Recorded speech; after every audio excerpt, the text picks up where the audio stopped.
তুমি জানো ঠাকুমা, আজকে না সকাল থেকে হাত থেকে এত বাসন পড়ছে, মনে হচ্ছে কেউ আসবে জানো।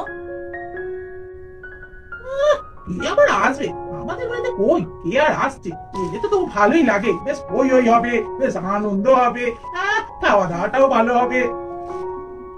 ঠাকুমা, তোমার দেখছি খাওয়া দাওয়াটার প্রতি খুব লোভ না?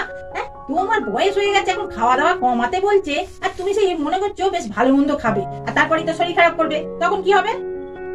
সত্যি মা ঠিকই বলেছে, আমাদের বাড়িতে নয় অনেকদিন বেশ লোকজন আসেনি, আর তারপর বেশ একটা পিকনিক হলেও ভালো হয়, তাই না?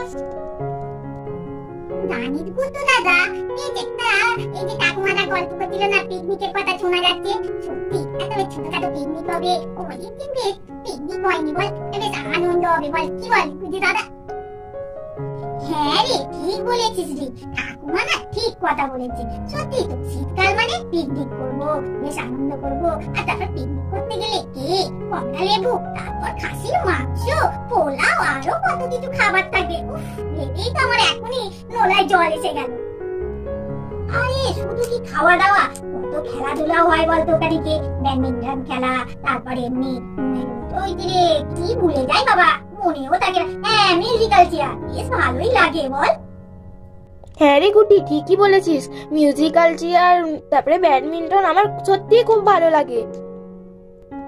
বাবা না এসেছে তো এসেছে, একদম বাড়ি যাবারই ইচ্ছাই নেই মনে হয় আমাদের, তাই জন্য তোমাকে আর আমাকে মা পাঠালো, ভালোই লাগছে না, এই গ্রামে আসতে ইচ্ছা করে। নিজের মাতৃভূমিকে ভুলে যাচ্ছ সবাই না? মাতৃভূমিতে বেড়াতে এসেছো তো, বোন এসেছে গ্রামে, তো কি হয়েছে, গ্রামটা অনেক ভালো গো শহরের থেকে। চলো দেখি খুঁজে কোন বাড়িতে আছে।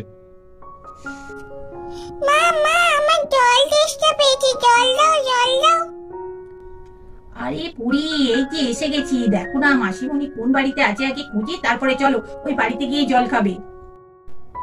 মা তুমি আমাকে কোল থেকে একটু নাবি দাও তো, কই আমার কোথায় বোধ থাকতে ভালো লাগছে না, নিতে না আগে একটু খেলবো, কি সুন্দর দুটো বালি। না না, তোমার একদম কোল থেকে নামাবো না, তুমি যা বদমাইশ ছেলে না, এক্ষুনি নামলে আর নতুন জামা কাপড় কি নষ্ট করে ফেলবে। চলো চলো দেখি কোন বাড়িতে মাসিমণি আছে। আমার মাথা একদম বোকা জানো বাবা, এই বলতে নাকি কোন বাড়িতে, আরে ছোম আঙ্কেলদের বাড়িতেই তো এসেছে, চলো চলো দেখি। আচ্ছা, এইটা সোহম রায়ের বাড়ি তো? সোহম বাড়িতে আছে কি? বাবা এ আবার কি রে, ছোট জামপুরি এসেছে, কে আবার এলো আমাদের বাড়িতে, আবার ছোট নাতিকে খুঁজছে, কি ব্যাপার? এই দেখ দেখ ঘটনার কি বলছে শোন, দেখ সোয়েটার ফোয়েটার পরেনি, দেখ আমরা কেমন চাদর মাদর আরো চারটি গলালি হয়। ও বাবা কি আবার সব কিরকম ধরনের বাবা ড্রেস পরে এসেছে, লজ্জা সরম বলে কিচ্ছু নেই গো। না সোম তো বাড়িতে নেই, সোম একটু বেরিয়েছে। হ্যাঁ আমার বোন এসেছে না, আর না ওইটা হলো আমার বোন, অনেকদিন এসেছে, আর ওর তো কোনো খোঁজ খবর নেই, খালি ফোনেই কথা বলে, আর কবে আমাদের বাড়িতে যাবে সেই জন্য মা আমাদের পাঠালো, আমরা ওকে নিতে এসেছি। তা কোথায় অ্যানাকে তো দেখতে পাচ্ছি না। ও বা, তোমরা অ্যানা দিদি জামাইবাবু, এসো এসো ভেতরে এসো, ভেতরে এসো। অ্যানা অ্যানা, এই দেখো তোমার দিদি জামাইবাবু এসেছে, ওই ভেতর থেকে এসো দেখো। বাবা দিদি জামাইবাবু এসেছে, দেখি দেখি যাই, একটু কথা বলে, অনেকদিন তো দেখিনি, আর পুচকুটুকু এসছে নিশ্চয়ই।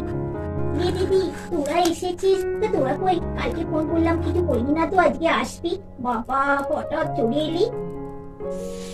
আর বলো না, তোমার দিদি তোমার মা আমাকে পাগল করে মেরে দিচ্ছে, বারবার বলছে যাও খবর নাও, এখানে গিয়ে কি করছে, এতদিন হয়ে গেল ফেরেনি কেন। ওই জন্য কি করবো, তোমায় না বলেই হঠাৎ চলে আসতে হলো। তোমাকে কতদিন পর দেখলাম, তোমাকে আমরা তো নিতে এসেছি, দিদুন বলে দিয়েছি তোমাকে সঙ্গে করে নিয়ে যাওয়ার জন্য। তুমি এতদিন কেন দাওনি বলো তো, ঠিক কবে এসেছো, এদের বাড়িতেই থেকে গেছো, তুমি কি এদের বাড়িতেই থেকে যাবা বলে সেটাই চিন্তা করছো নাকি বলো দেখি? আরে ও মা, তুমি একটু আমাকে ঠালো তো, আমি একটু এদের বাড়িতে ঘুরি, একটু দেখি তালপাত্তা, আরে হাতে লেগে দেখ। ও বই থামি, তোমার চুলটা কেন পেকে গেছে বলে তো, পুরো চুলটা সাদা হয়ে গেছে বাবা, কিন্তু তোমাকে কিন্তু দেখতে খুব সুন্দর বুঝলে। কি কথা বলছো? তুমি ওরকম করে বলো না, ওটা তো বড়মা হয়, তুমি বড়মা বলে ডাকবে, শুনতে পেয়েছো?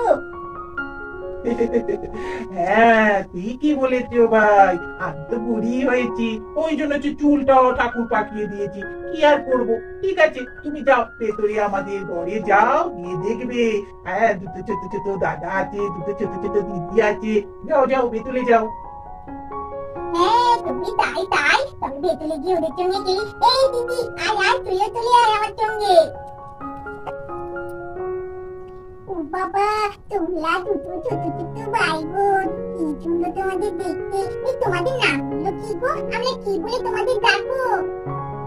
আমার নাম পরি, আর আমার ভাইয়ের নাম প্রিন্স। আর ও না খুব দুষ্টু, ও সব জিনিস ভেঙে দেয়, তোমাদের নিয়ে সব জিনিসগুলো না সামনে রাখবে। আরে দেখো, আমার দিদিটা না খুব মিটে মিটে আমার নামে বলে, নিজে দুষ্টুমিগুলো বলে আর আমার নামে ভোট দেয়। আর দাঁড়াও, এই তোমাদের একটু ঘরটা ঘুরিয়ে দেখি, কি সুন্দর তোমাদের ঘরটা সাজানো আছে, বেশ ভালো লাগছে আমার, জানো? বাবা, তোমাদের টেবিল টেবিলটা কি সুন্দর। তবে জানো, আমার না এরকম সাজানো গোছানো তাহলে ভালো লাগে না, সেটা ঘর বলে মনেই হয় না। এই ঘেঁটে দেবো, এই চারদিন মই খুলে থাকবি, তবে তো ঘর বলে মনে হবে। আমি আমার বাড়িতে না ওই রকমই করি। এগুলো ফেলে দিই।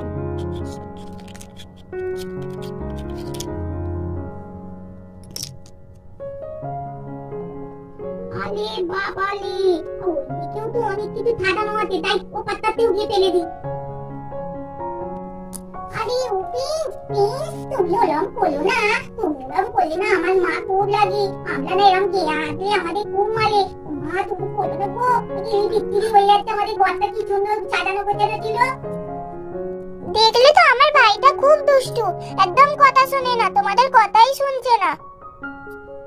বাবা, এখানে তো আরো সুন্দর সুন্দর জিনিস আছে, ভালো, এটা ফেলে দিত। ল্যাম্পটা ভেঙে দেবো, কি সুন্দর ল্যাম্প, আমাদের ভালো লাগে না। দুধ যা, আমাদের টেবিল ল্যাম্পটা তো ফেলে ভেঙে দিল, আর আমাদের টেডিটাও তো ফেলে দিল। করি, তোমার ভাইটা কি দুষ্টু গো, আমাদের সব ঘরকে লন্ডভন্ড করে দিল। দেখো কি বদমাইশ তোমার ভাইটা। আমি তো আগেই বলেছিলাম তোমাদের সব জিনিস সামলে রাখবে, তোমরাই তো কিছু শুনলে না। আমাদের ভিডিওটা এখানেই শেষ করছি। আমাদের চ্যানেলটা বেশি করে দেখবে, সাবস্ক্রাইব করবে, শেয়ার করবে, লাইক করবে, আর কমেন্টে কমেন্ট করে জানাবে আজকের ভিডিওটা তোমাদের কেমন লাগলো। দেখলে তো আমাদের বাড়িতে কেমন দুষ্টু ভাইটা এসে কি বদমাইশি করছে, সব ভেঙে দিল আমাদের। কি যে হবে কি জানি, এখনো তো কদিন থাকবে, তোমরা সেই ভিডিওগুলো দেখতে পাবে। টাটা।